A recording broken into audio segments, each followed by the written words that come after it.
Il est 8h37, vous êtes bien sur Sud Radio et tout l'été on accueille chaque matin une ou un député élu pour la première fois cette année. C'est le Tour de France des nouveaux députés et aujourd'hui nous accueillons Philippe Brun, député PS de la 4e circonscription de l'Eure. Bonjour monsieur le député. Bonjour, merci de votre invitation. Bonjour Philippe Brun, merci en tout cas d'être avec nous ce matin sur Sud Radio. Alors dans un instant on va découvrir un peu votre parcours des bancs de l'ENA au rond-point des Gilets jaunes. C'est plutôt surprenant, on verra justement ce qu'il en est avec vous. Mais d'abord l'actualité avec l'Ukraine qui entre dans son 7e mois de guerre contre la Russie, le jour même de l'anniversaire de l'indépendance. Selon vous Philippe Brun, il faut continuer de soutenir l'Ukraine quoi qu'il en soit et quel que soit le temps que dure encore ce conflit? Oui, nous devons être aux côtés de nos frères ukrainiens et surtout aux côtés du droit international.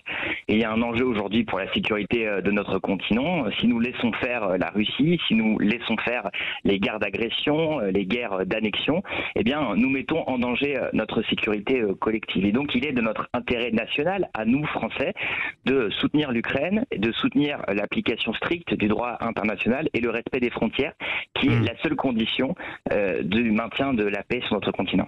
Soutien inconditionnel, quelles qu'en soient d'ailleurs les conséquences que ça peut avoir sur notre pouvoir d'achat, Philippe Brun? Aujourd'hui, ce qu'il faut, c'est engager évidemment un processus de paix et utiliser le plus possible les moyens diplomatiques pour rouvrir la discussion entre les deux parties. La France, je crois, porte ce discours. Nous ne devons pas être dans une démarche qui serait excessivement belliqueuse. Nous ne participons pas, nous, à la guerre. Nous n'envoyons pas de soldats aux frontières. Nous soutenons évidemment le peuple ukrainien qui a droit à sa souveraineté. Oui, effectivement, tout cela nous coûte cher, évidemment, mais cela doit aussi nous inviter à être aussi nous-mêmes davantage souverains sur le plan énergétique et à ne plus dépendre, comme c'est le cas aujourd'hui, de la Russie pour notre approvisionnement en gaz. Je voudrais vous faire réagir aussi sur cette petite phrase qui a beaucoup fait parler, beaucoup fait réagir, celle d'Emmanuel Macron le week-end dernier en référence à cette guerre en Ukraine. Il nous disait il faut accepter de payer le prix de notre liberté et de nos valeurs. Vous avez compris ce qu'il voulait dire par là, le chef de l'État, Philippe Brun? Comme souvent, le chef de l'État aime le vocabulaire martial. Quand on portait des masques, on était en guerre. Et là, aujourd'hui, le chef d'État va dans l'escalade verbale sur la situation en Ukraine. Je ne pense pas que ce sont des mots appropriés. Aujourd'hui, la liberté des Français n'est pas en cause. Il a raison de dire qu'il y a une menace aux portes de nos continents, de notre continent. Et il faut aussi dire que une grande partie des problèmes économiques que nous avons aujourd'hui en France ne sont pas liés directement à la guerre en Ukraine. Plus 40% d'augmentation, par exemple, sur le prix du café. On ne va pas nous faire croire que le café est produit en Ukraine. Donc il y a aussi des mécanismes économiques, il y a aussi des profiteurs de cette crise qui aujourd'hui ne sont pas sanctionnés, ne sont pas régulés, on laisse totalement faire. Et donc je crois que la crise économique que nous vivons, elle n'a pas que des racines ukrainiennes, entre guillemets, mais elle est aussi beaucoup liée à des politiques de certaines entreprises qui aujourd'hui ne sont pas régulées, ne sont pas sanctionnées. Vous parliez des profiteurs de guerre. Il y a cette question d'une mesure, en l'occurrence, la taxe sur les super profit qui revient un peu dans l'actualité puisqu'elle avait été recalée par le gouvernement. Finalement, on sent que la majorité présidentielle est peut-être en train de flancher. Vous espérez toujours pouvoir faire bouger les lignes à ce niveau-là, Philippe Brun? Oui, bien sûr, nous avons vécu une vraie défaite démocratique. Moi, je suis membre de la Commission des finances de l'Assemblée nationale. Nous avions atteint un consensus pour déposer un amendement commun qui était d'ailleurs déposé par des députés de la République En Marche pour faire cette taxation qui est faite dans quasiment maintenant tous les pays européens, qui est aussi proposée aux États-Unis. Et donc, ce qui s'est passé, c'est que les lobbies ont fait leur travail. On les a vus dans les couloirs de l'Assemblée nationale, on les a vus dans les ministères. Et finalement, le lobbyiste en chef, le ministre de l'économie, Bruno Le Maire, a lui décidé de revenir sur cette taxe et de finalement pas l'adopter. Moi, je trouve que c'est une défaite pour la démocratie et c'est une victoire de l'intérêt privé contre l'intérêt public. J'espère sincèrement que le gouvernement reviendra sur cette décision. Le gouvernement qui finalement n'a qu'une seule constance depuis 2017, c'est celle de servir finalement les mêmes intérêts. Emmanuel Macron a beaucoup bougé sur beaucoup de sujets, mais le seul sujet sur lequel il n'a jamais bougé, c'est la fiscalité du capital et des très grandes entreprises. Et je crois qu'aujourd'hui, on doit bouger parce que la situation l'impose et on doit surtout faire en sorte d'apporter des solutions aux Français qui voient leur pouvoir d'achat être terriblement atteint dans cette période de crise. Et on verra comment ça se passe. Effectivement, c'est important sur le vote du budget à venir qui s'annonce effectivement entendu. Emmanuel Macron qui en tout cas fait sa rentrée politique, discours sur l'Ukraine, dîner hier soir avec Elisabeth Borne, conseil des ministres tout à l'heure. Certains promettent à l'exécutif une rentrée sous tension. Vous n'avez pas l'impression cependant que d'une certaine manière les oppositions sont aujourd'hui beaucoup trop divisées pour mettre le gouvernement en minorité, en difficulté et imposer vos vues?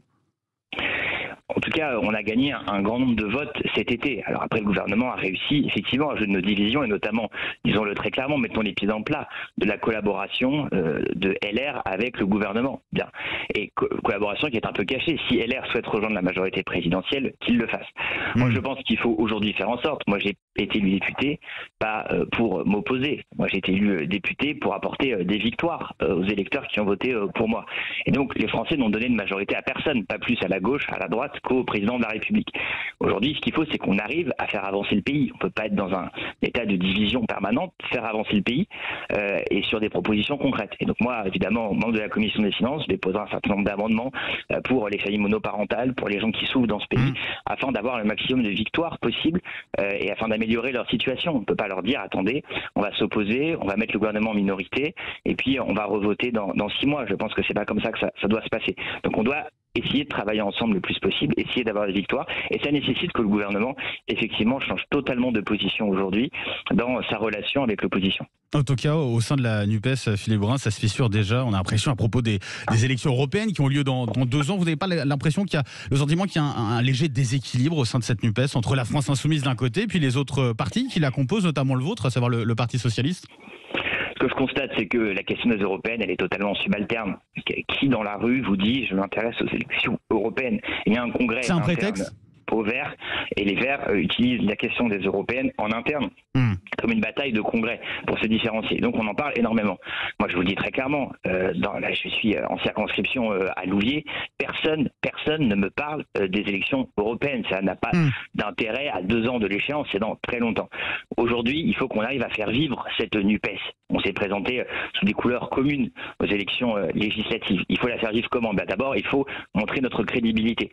Nous avons montré notre sincérité, il faut montrer notre crédibilité et faire des propositions crédibles pour parler au cœur des Français. Et il faut aussi que nous soyons plus sérieux sur les questions régaliennes. Et moi, je crois que c'est aussi le rôle du Parti socialiste, c'est d'être pas seulement une vigie, mais une force de proposition et de crédibilité pour défendre aussi le droit de chacun à la sécurité, le contrôle de nos frontières, le respect des institutions. Je crois que ce sont des valeurs importantes sur lesquelles les classes populaires, notamment, nous attendent particulièrement. Pour ça, il faut aussi justement un peu de cohérence peut-être au sein de cette alliance de la gauche. Vous avez l'impression d'être suffisamment écouté, entendu, notamment par la France insoumise ?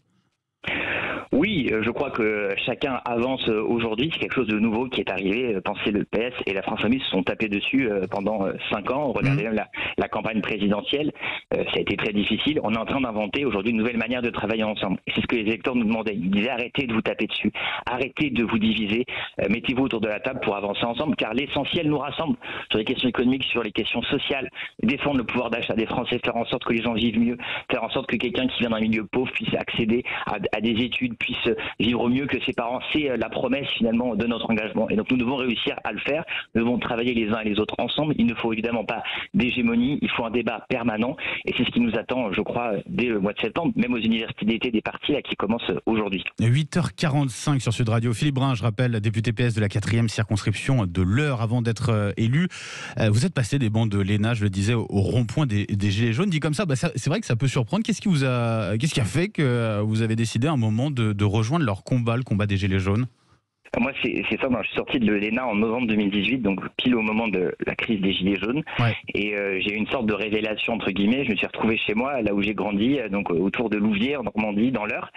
Et j'ai vu tous mes copains de collège, de lycée, ceux avec lesquels j'avais fait ma scolarité, qui étaient là au bord des ronds-points. Et je me suis dit, je dois m'engager, je dois faire quelque chose, parce que là, je sors de 2 années d'études passionnantes, et un peu déconnectées quand même de la vie réelle des Français.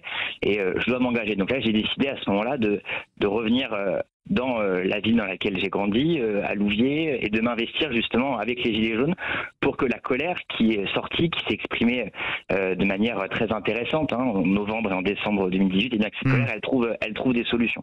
Et donc c'est ainsi que je me suis engagé localement, qu'on a fait une liste municipale avec Ingrid Levavasseur, qui était une des figures des Gilets jaunes.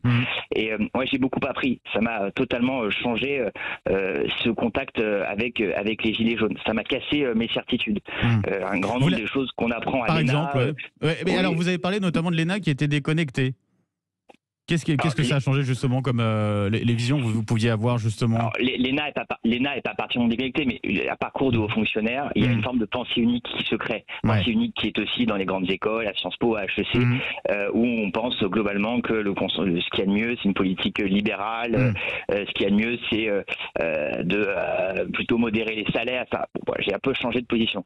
Ce qui s'est passé aussi, c'est que en étant sur le terrain, je me suis rendu compte qu'un grand nombre de colères n'étaient pas entendues, n'étaient pas entendues sur le plan médiatique non plus. Par exemple, la question des parents seuls. Il y a beaucoup de parents. Aujourd'hui, il y a 25% des parents qui sont seuls dans notre pays et 40% de ces parents vivent sous le seuil de pauvreté. C'est un débat politique qui est absent totalement des ondes. On va vous parler de la viande halal, du karting dans la prison de Fresnes. On ne parle jamais de ces sujets-là, qui concernent quand même 25% des parents qui vivent à 40% sous le seuil de pauvreté. Moi, je déposerai à l'Assemblée nationale une proposition de loi là, à la rentrée pour justement améliorer la situation des familles monoparentales. Moi, je crois aujourd'hui que la politique ne peut pas se faire en chambre. La politique, c'est un aller-retour permanent avec le terrain. C'est sur le terrain, justement, qu'on se rend compte des choses, qu'on se rend compte des colères et des difficultés des Français. Et je crois qu'aujourd'hui, la politique, elle est un peu trop sur la chaîne d'infos en continu, elle est un peu trop dans les couloirs des partis politiques. Et je pense qu'on aurait tous intérêt, les uns les autres, à aller écouter la parole citoyenne sur le terrain, vivre avec les Gilets jaunes, reconnecter finalement la politique aux classes populaires qui s'en détournent massivement aujourd'hui. Et c'est ce qu'on a pu faire aussi sur Sud Radio. Et vous pouvez justement en parler aussi ce matin sur Sud Radio, puisque c'est notre engagement engagement politique, mais aussi associatif avec l'école de l'engagement que vous avez créée. Racontez-nous un petit peu c'est quoi cette école, Philippe Brun. Alors c'est une école évidemment que j'ai créée aussi après cette expérience avec les Gilets jaunes sur le terrain à Louviers. J'ai remarqué que beaucoup de gens avaient beaucoup de talent, savaient très bien exprimer leurs idées, bien plus que les femmes et hommes politiques qu'on voit à la télé.